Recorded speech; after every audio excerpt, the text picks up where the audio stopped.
The new season of Love After Lockup premieres Friday, March 21st, and I'm not gonna lie, when I first saw the original trailer, I wasn't too impressed, but now that I've seen the most recent trailer they dropped and the cast bios, I'm excited and I cannot wait. So we are gonna have 7 different couples, and one thing I noticed is every single inmate is a male inmate except one. We only have one female inmate on the whole show. We have a gay couple and a throuple this season. And I do apologize if I end up butchering some of these names. I'm still trying to get them all down.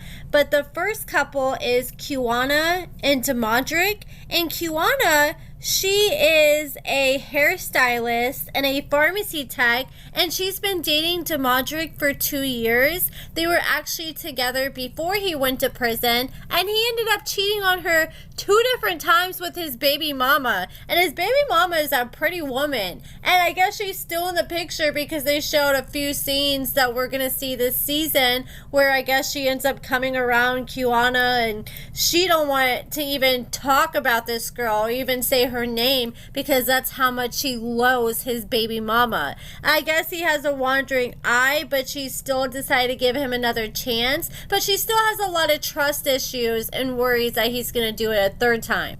They kind of remind me of Cameron and Eris. Like, she seems like a pretty girl. He seems like a goofball, minus the cheating because Cameron's not a cheater. Next, we have Will and Courtney. And they kind of remind me of Chaz and Branwen because they are just complete opposites. Will's an IT specialist, and he has never met Courtney face to face. And she was the popular girl in high school. She was a cheerleader that always dated the football players and popular guys, but somehow she thinks it's gonna work between them. And when I saw her reaction when she first saw him in the trailer, she didn't seem like she was that excited. And as soon as she gets out of prison, he is gonna get on one knee and propose to her, and he, I guess, is living in another state. He lives in California, and he thinks that he gets on one knee the first day out, that she's going to be able to move to California sooner with him.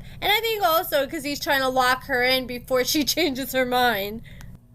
The next couple, or throuple I shall say, they look like they're definitely going to keep things interesting this season. We have Julius, Ashley, and then we have Alexis. And I guess Julius has been playing both women the whole time he's been in prison and been talking to both of them equally and has them both convinced that he's going to be coming home to them, but he knows as his release date is approaching that he's going to have to figure something out because he doesn't want these women fighting over him outside of prison. So he decides to tell Ashley that his mom is picking him up, and he's going to have Alexis there to pick him up. And we already know how Love After Lockup is.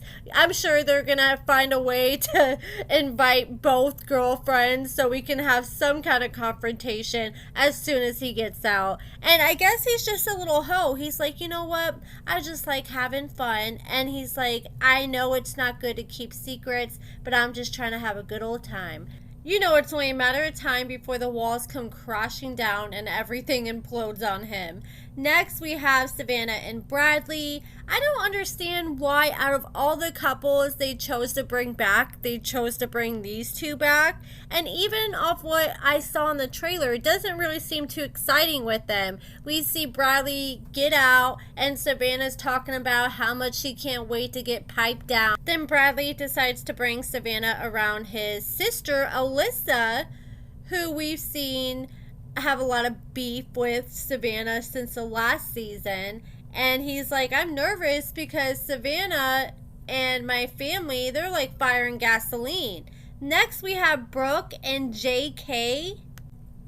They have known each other for a really long time, since they were 13 years old. But I guess they were just friends back then, and they ended up reconnecting when he was behind bars. And now she's just counting down the days waiting for him to be released, but she's not sure if he's completely over his ex. And I'm not sure either, because they ended up showing in a scene that he ends up sneaking away with one of his friends and asks his friend if he can borrow his phone so he can hit up his ex. So obviously he still has some unfinished business going on with her.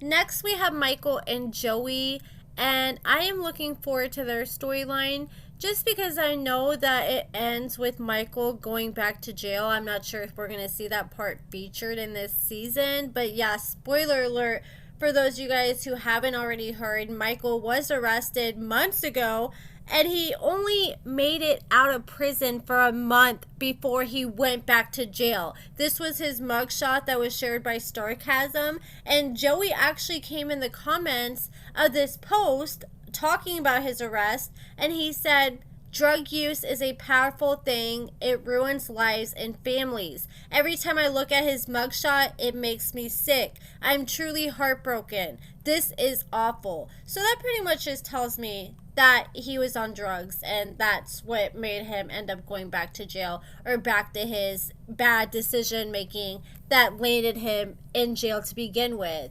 And that's just so sad, and that kind of tells me if he got out and went back that fast, I'm sure he was probably using the whole time he was in prison, which is just very unfortunate, because it does seem like Joey is a genuine good guy that wants love, and we see him meet up with Michael this season, and he's very insecure because he's not sure if Michael's still going to be into him now that they're no longer high, and if he's going to be able to give him the crazy freaky sex that they had when they were high. And I get it, I've been there. I've been sober for years now, but you know, when you first try to get used to it, like, you know, having sex when you're high and trying to get used to doing it when you're sober, especially with someone like sober for the first time, it is such an adjustment. You're like constantly worrying about yourself, like, okay, am I doing the right things with my hands? Am I doing this right? You know, you just overthink and overanalyze every little thing.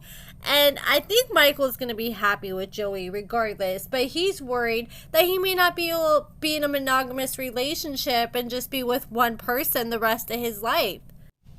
I bet Michael was a big time hoe in prison.